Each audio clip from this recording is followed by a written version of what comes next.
Hi everyone, it's your boy Fresh, and I'm here to tell you why not all 5.56 and 223 ammo is created equal.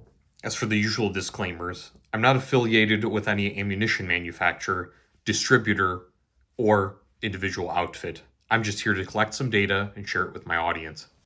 I'd like to thank my buddy Alfredo, who's also a subscriber, for helping make this test possible. Thanks, boss. When it comes to 223 and 5.56, some clearing up on the nomenclature is required. 223 Remington refers to a bottleneck cartridge that was developed in 1957, which tended to launch a 40 to 55 grain projectile at over 3,000 feet per second. This cartridge saw fame in various varmint and predator rifle setups, usually in bolt actions and eventually into the early development of Eugene Stoner's AR-15. While 223 Remington produces the aforementioned velocities at about 55,000 psi, the 5.56 approaches pressures closer to 60 to 62,000 psi. M193 typically specifies a 55 grain full metal jacket bow tail bullet traveling about 3250 feet per second. That sounds like a hot spec, but when we find a variety of different types of commercial ammunition on this shelf, the numbers start to become less and less consistent. However, a lot of them use the designator M193. The only way to piece this puzzle together is to take a little bit of data. We're going to use this through the use of a chronograph in two different barrels. Both will be Ballistic Advantage 1 in 7 4150 nitrided barrels. Both use a government profile, with the 16-inch barrel being a mid-length gas system and the 20-inch barrel being a rifle length. Let's take a look here. If we examine the PMC X-Tech M193 5.56, it has a stated box velocity of 3120. Out of a 16-inch barrel, it averaged 2911, and out of the 20-inch barrel, averaged 3121, nearly dead on with what it says with the box. If we contrast 223, it has a stated box velocity of 3240. Out of their 16-inch barrel, it averaged 2878, whereas in the 20-inch barrel, it averaged 3073. Both of these are lower than the stated box velocity by a considerable margin. The Cellar and Bellet and Frontier cartridge M193 loads below had very similar velocities out of 16 and 20-inch barrels. Both of them averaged about 3,000 feet per second flat out of a 16-inch barrel and about 3210 out of the 20-inch barrel. Both cartridges show about 3240 on the box for M193. When we examine our Winchester White Box M193, stating a velocity of 3180 feet per second, we get about 3107 feet per second as an average out of a 16-inch barrel. When examining out of a 20-inch barrel, we end up with well over 3,300 feet per second, about 3,307. Our final box of PPU, also labeled M193, which shows 3250 as a stated box velocity on their website, yields about 3083 from a 16-inch barrel and 3294 out of a 20-inch barrel. What does this all mean exactly? Well, if we take a look at the 223, the stated box velocity did not show up on our 16 and 20-inch barrel. If we, however, do a little bit of quick linear interpolation, we could probably estimate that this 3240 is likely to come out of a 24-inch barrel. This shouldn't surprise us too much with the history and context of the cartridge, because it runs at about 52,000 psi and usually has sporting purposes. Typical sporting rifles utilizing the 223 for varmint and coyote hunting will have upwards of 24-inch barrels, with occasional setups using a 20. The PMC X-Tech M193 does not meet its box velocity out of a 16-inch carbine, but does so out of a regular 20-inch barrel. Though this is semi-truthful, it's a lower velocity than M193, and it's achieved through a slightly longer barrel, or what I would call a mid-length barrel. Therefore, I really can't call this 5.56, much less M193. This is essentially what I would call a commercial-grade 223 load. Cellar and Bellet and Frontier's M193 cartridges do not meet their box velocities out of the 16-inch carbine, but definitely do so out of the 20-inch, and they achieve about 3240 to 3250 feet per second, or within the range of variation. This means that these would be considered old-school, mil-spec, but commercial M193 loads. Likely these are in the 58 to 60,000 psi range, but not quite the hottest loads that you can get out there. However, I would say that these are definitely apt for most 223 or military style shooting. The Winchester White Box 5.56 M193 has a lower stated velocity than most of the other boxes. However, it achieved this velocity out of our 16-inch barrel. In addition to this, out of our 20-inch barrel, many shots that we encountered well exceeded 3,300 feet per second. This thing is a scorcher.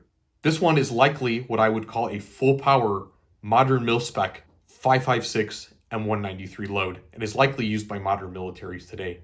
This load, I believe, gives you maximum performance terminally. The PPU M193, despite a stated velocity of 3,240 feet per second, ends up performing about as similar as the Winchester M193.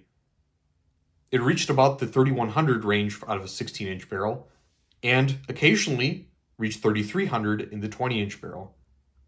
So this one's a highly underrated cartridge. In addition to being a little hotter than stated, its SDs are very low for a factory mil-spec cartridge, about 15 feet per second. Of the modern mil-spec M193 loads, I'd likely prefer this one if I wanted to take shots out to further distances. So you have a bunch of words and a bunch of numbers. What should these things mean in terms of terminal ballistics to us? Well, if we take a look at several studies conducted by the Marine Corps, US Army, Navy, and sometimes even Coast Guard, we find out that 55 grain 223 or 5.56 has an ideal fragmentation velocity between 2,600 and 2,800 feet per second.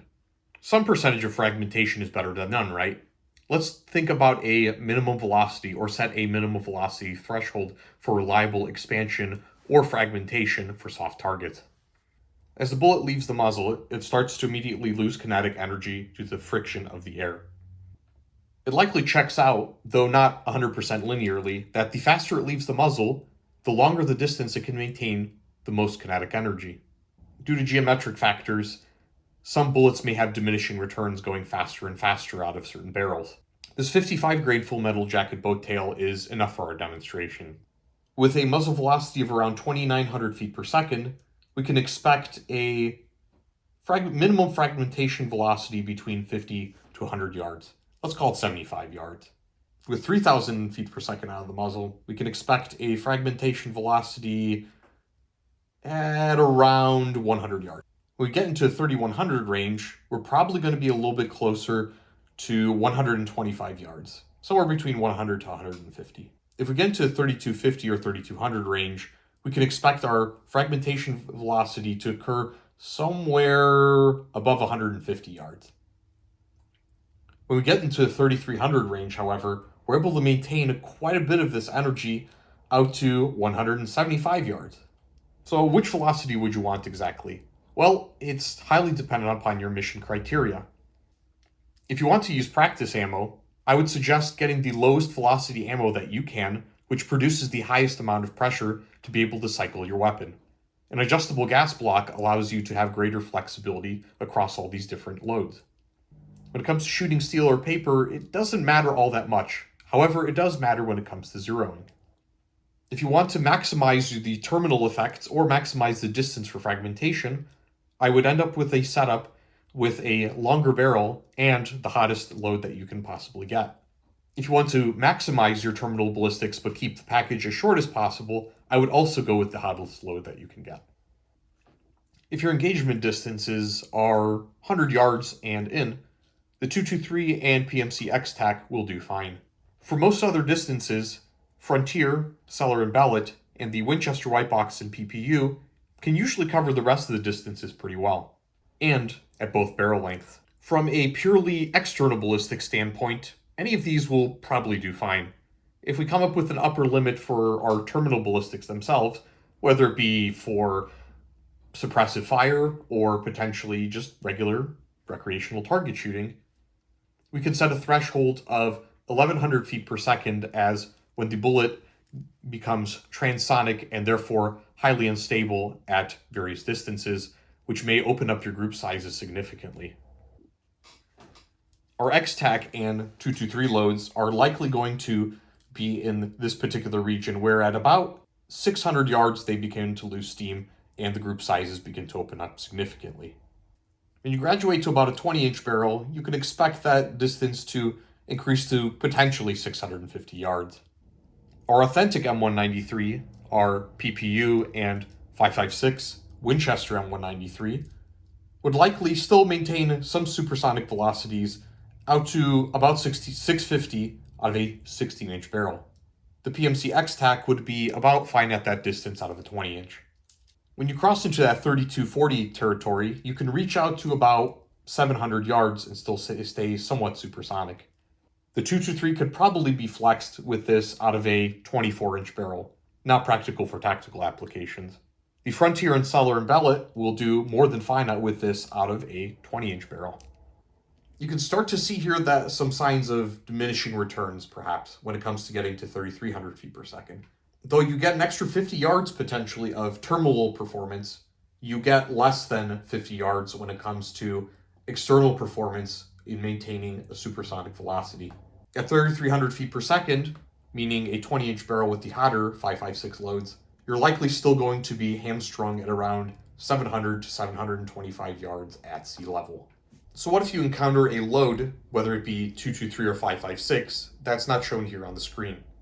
Well, I've come up with a quick game theoretic on potentially what kind of velocities you're going to see before you need to bust out the chronograph. If you see a 223 Remington load and a particular velocity such as 3240, because of commercial loadings, this is likely going to be shown out of a 24-inch barrel, meaning that out of a 16 or 20-inch barrel, this cartridge is going to drastically underperform. When we look at PMC in the Winchester White Box M193, we start to run into our first problem. Both of them stay a little bit hotter than 3,100 feet per second. Both also use the term M193. So how can you tell? And this is the first case where you really need to bust out the chronograph or need to borrow friends. I would say in this case, a 16-inch barrel or 14.5 is more than sufficient to find out if the loading you have is commercial or hot mil-spec M193. If the box velocity is achieved somewhat closely, let's say within 50 feet per second, through your 16-inch or 14.5, you likely have a hot mil-spec M193, which is nearly ideal in practical scenarios. The Frontier, S&B, and PPU cartridges are even more difficult to tell. All three of them state a velocity of about 3,250 feet per second. All three also state M193. Again, my best solution here really is chronograph it out of a 16-inch barrel. My solution in this case, when you see about 3240, is to actually go straight to a 20-inch barrel ideally, although a 16-inch may reveal quite a bit as well. If it's authentic M193, you're going to get over or close to 3,100 feet per second. Let's say within 20 feet per second or so. If you have a 20-inch available, you should immediately be able to tell if that velocity is there or not. If it exceeds that 3,250, perhaps gets closer to 3,300, you have authentic, mil-spec, hot M193. If you get about 3,250 on the box, you have a commercial spec and older school loading, perhaps in the 58,000 PSI M193. Though less reliable, you may be able to have intuitive ways or intuitive senses on which is a hotter load or not. Typically a hotter M193 or hotter 223 load would be characterized by higher recoil and greater muzzle report. Out of especially shorter barrels, you're going to see increased muzzle flash. M193, out of what I used to have was an 11.3 barrel, used to create a giant yellow fireball. Since this original loading, the hot M193, did not use flash suppressants powder. Milder loads in this case will likely have a lot less muzzle report and quite a bit less flash even out of shorter barrels. If you're going towards extended ranges, I'll probably show you the most important reason to check the velocities out of the different types of ammo that you have. For most of the muzzle velocities I stated earlier, from 0 to 300 yards, likely there isn't going to be a significant amount of drop, especially in your BDC. When you go past that, however, I'll show you a quick reel here of the differences that this velocity can make using the same 0 with different BDCs. If you found this video helpful, please subscribe. Feel free to give me any feedback in the comments. Thanks everyone and take care.